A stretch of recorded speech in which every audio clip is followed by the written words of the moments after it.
Bone soup చేస్తున్నానండి. 2 leg పీసులు తీసుకున్నాను. దీంట్లో ఒక గ్లాస్ వాటర్ వేసి బాగా ఉడికించానండి. ఉడికించినప్పుడు పైన మలినాలు వస్తాయి, అవన్నీ తీసేయాలండి, అప్పుడు బ్యాడ్ స్మెల్ రాదు. ఒక ఉల్లిపాయ, గరం మసాలా, ధనియాల పొడి, ఎల్లిపాయ, అల్లము, పచ్చిమిర్చి కచ్చపక్క దంచి పెట్టుకున్నానండి.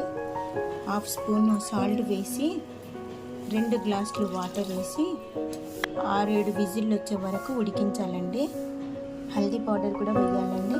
ఇప్పుడు మూత పెట్టి 7 విజిల్స్ వచ్చే వరకు వెయిట్ చేయాలి. ఒక పాండిలో తురిమిన అల్లము, కట్ చేసి పెట్టుకున్న ఎల్లిపాయలు, 1 స్పూన్ ఆయిల్, 1 స్పూన్ గీ, బ్రౌన్ కలర్ వేయించుకోవాలండి. 7 విజిల్స్కి ఇలా బోన్స్ బాగా ఉడికాయండి. ఇప్పుడు పక్కన పాండిలో వేయించుకోవాలండి. పచ్చిమిర్చి కూడా వేసుకోవాలండి.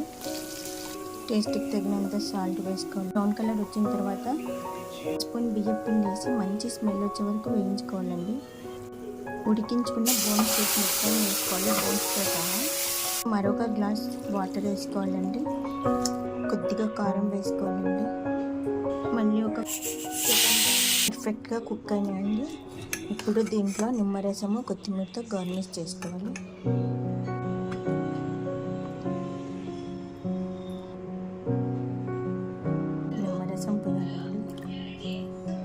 వేడి బోన్ సూప్ రెడీ అండి. Thank you for watching.